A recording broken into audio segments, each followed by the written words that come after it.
OSG, OSG, change the game. Come together, bringing leaders, we don't play. Make a difference, being different, switching lanes. OSG, OSG, change the game. For y'all don't know that this young man to my right is my eldest son, Michael. Everybody know this is my boy, Mikey, 31 years old, just doing some really big things. When you see those flyers for the OSG Toy Drive and Teach Jam and all that stuff, it's this young man right here. He's also a pastor. He's just, I'm just really, really proud of who he is. And, and like I said, when he walked past us now, I was like, come on, B, it's no way I can do a meetup without at least inviting him to come on and say what's up to the OSG family. Because and by the way, Michael is an amazing vocalist as well, and he's a great singer. His music is amazing. If you haven't heard Michael's music, some of his songs he sings in the gospel realm, and if you love gospel music, you're gonna love Michael's music. He's an amazing individual. Shout to you, Michael. So Mike, again, I'm gonna give you about 90 seconds, man, to tell people who you are, what you're doing, what you're working on, where they can get some of your material.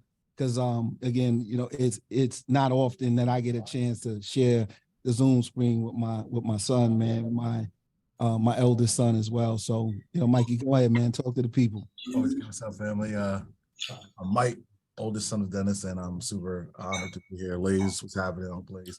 I am a musician, graphic artist, pastor, preacher, all that good stuff. You can find me on Instagram. I am Mike McKesey, and I'm responsible for everything Teach Jam. I'm excited about this weekend. It's going to be major. I was watching all the drops that OSG and Teach Jam have done, and it's been absolutely incredible. So I'm super stoked, and I'll see a lot of you guys at the meetup on Monday, and let's have a good time. Yeah, that's my son right there, y'all. Tell us about your book, and tell us how leaders can communicate with intentionality to get the results that they want. Pastor Cologne said a prayer, and I think it just set my soul on fire. And he just shared about having the audacity to speak. And so, when we think about speaking, it starts, Ro, with how you speak to yourself. And a big part of my book really centers on how important it is to make true, meaningful connections, one with yourself, but then how amazing it is when you connect with others, sort of like what we have here. And so when we think about conversational intelligence, we hear a lot about emotional intelligence. We hear about all the different ways that we think and that we learn, but there are ways in how we learn to communicate. And so when we think about examining our talk and trust, a lot of things that we do as administrators, as leaders, as parents, as friends, there's power in how we communicate with each other. And so in the back of the book, as you can see on this slide, there are 5 different bio codes that I've teamed up with Dr. Jill. And so we're teaching people how to empower yourself to have a conversation, how to handle those moments when you just don't know what to do and you feel like stressed and you feel like, I don't know where I need to go. It gives you step-by-step guide to get your stuff on track. And so, Ro, when you think about this, I'm a visual learner, and a big part of putting this book together, I wanted to give everybody an opportunity to visually see what we're doing. And so we think a lot about our physical health, but it's also, we need to think about our inner health and how we speak to ourselves.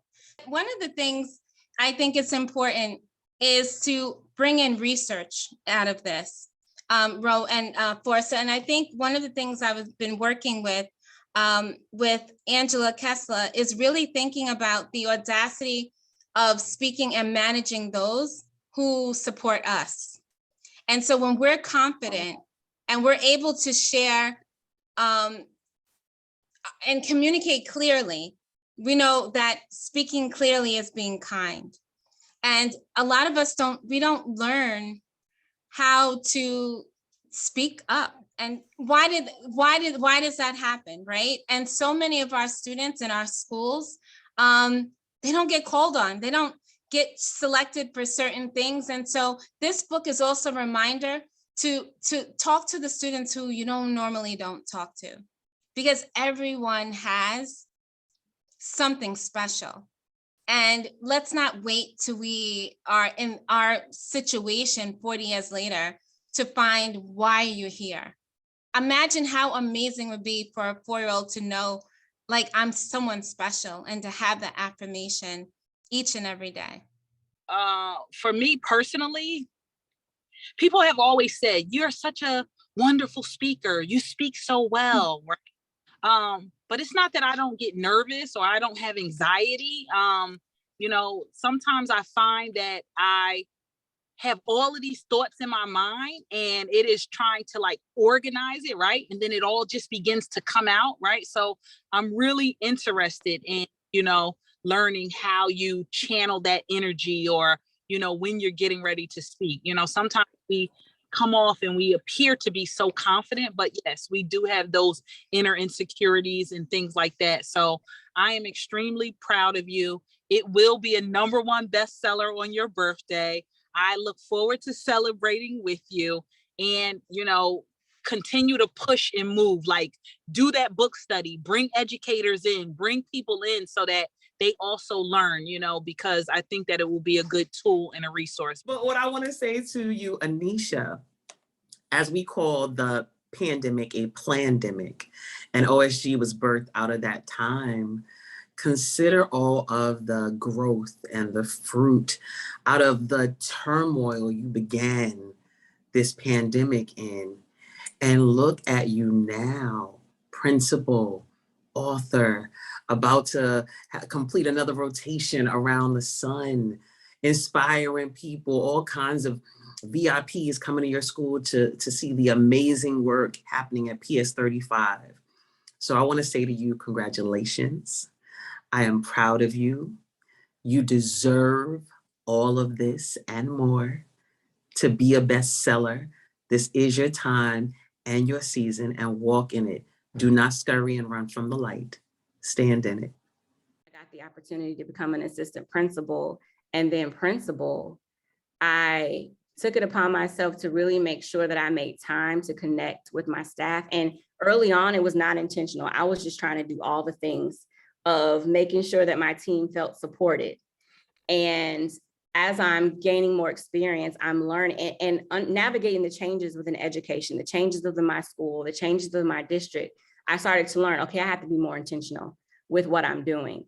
And that's where I really tried to hunker down and really identify the concrete steps that I was taking to build that community and to build that support system. And so we had teachers that were open to teaching a different way, to using curriculum a different way, because they recognized and felt that they had the opportunity to grow. They didn't just have to show up with all the practices proficient.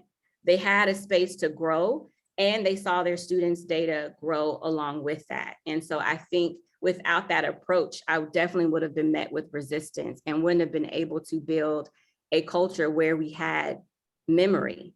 You're only able to build a cultural memory when you have people that stick around. If the door is consistently revolving, you're never going to get there. How has the listening leadership framework helped you reframe your thinking around supporting teachers' needs? It's allowed me to be unapologetic in that process. Because before, when I was just trying to do all the things, I would always question and second guess myself around, is this the right thing? I don't see other leaders who are around me. Now, if I was with OSG and I was seeing all the work that y'all are doing, then I wouldn't have needed some book to tell me it's okay to be unapologetic in this way. But the framework has really allowed me to really put my stake in the ground and say, no, I'm prioritizing my people first, period. Because that's going to get me to making sure that my kids are learning, that they are heading in a direction of being well, because some of them right now, given all the trauma that they've experienced, are not. And that approach is helping my staff to remain open to doing that work, to learning a new way, a different way, and it being okay to being on that learning process. So without it, I would probably still be questioning whether or not these were the right moves, and maybe not taking the approach that I felt was humanity first and leading with love, because everything is supposed to be about the data, these results. love doesn't really matter in education, and it really does. What's the career path for an educator, and how do you motivate them so that if they decide that they just want to be a third grade teacher, a high school teacher, whatever case may be, that they stay motivated and they're not just doing a job?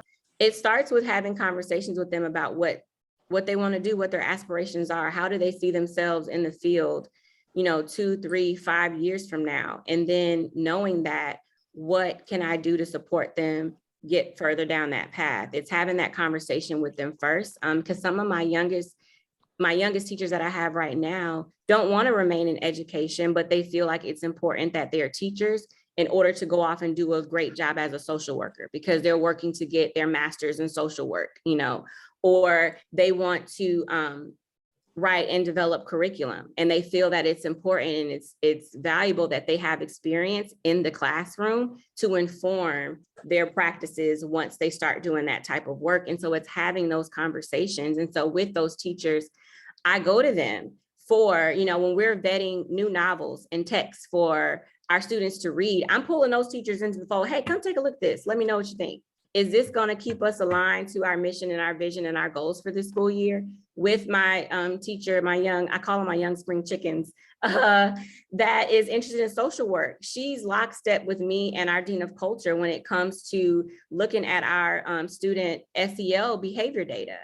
And so it's giving them that experience firsthand, but it starts with having that conversation. How have you transcend or had that transfer to your educators becoming listening educators, right? So the leaders are doing the work of becoming a listening leader.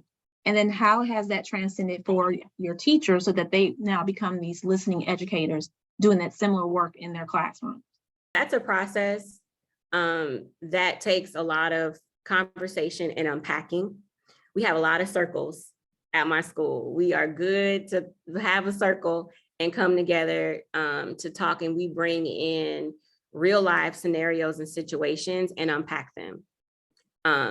It's also been a humbling experience because I have to be vulnerable in my journey and the challenges that I experience, because one of the biggest elements is bringing in that dissent into the conversation, because it's not always everyone's on the same page, or it's not always everyone sees the value in this type of work. So you have to be willing to, again, listen to those perspectives and keep to the center of why we're really here. It's because of our students. It's because of the experience we want them to have. It's because of the experience that we want to have as educators doing this work. And so in order for us to do that, we have to have this willingness to do things in a way that may not necessarily feel comfortable at first. We may not necessarily understand all the ins and outs, and that's okay. But I have to do my job of being clear of what our vision is, and I have to stick to it. And I can't waver regardless of the challenges that I run into, because then the folks aren't going to grow their openness and their willingness to do education in this way.